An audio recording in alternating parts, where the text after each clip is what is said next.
All right, our last set of notes for the year is compositions with logs and exponential functions. So in case you need a brief reminder, composition is when you plug one function in place of the variable in another function. And we are going to do that with our exponential and log functions today, which we've been working with a lot recently.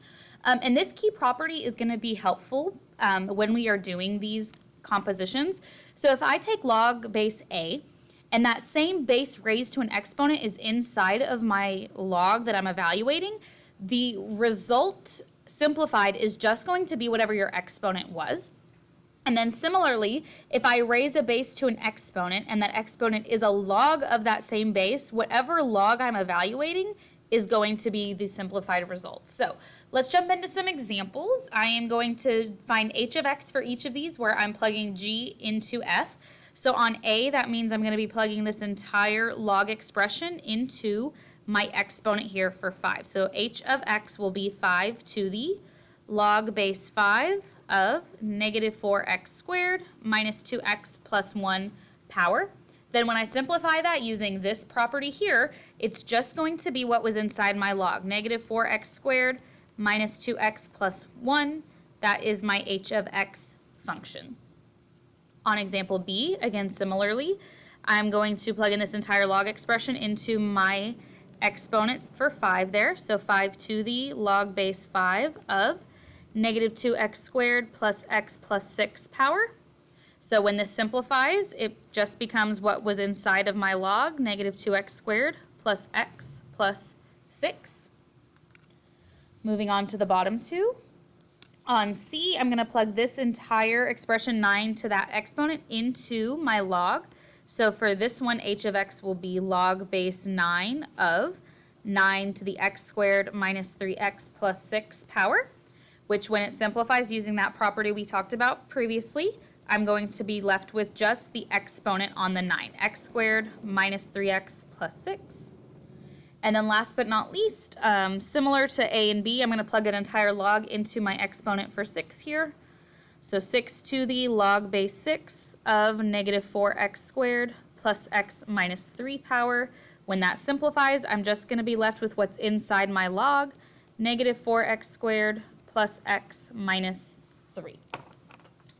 Now to change it up just a little bit, we are going to look at when I have these compositions evaluated at a constant. So first we have to find the composition. We're going to find f of g, which means I'm going to plug this entire expression into my log for a.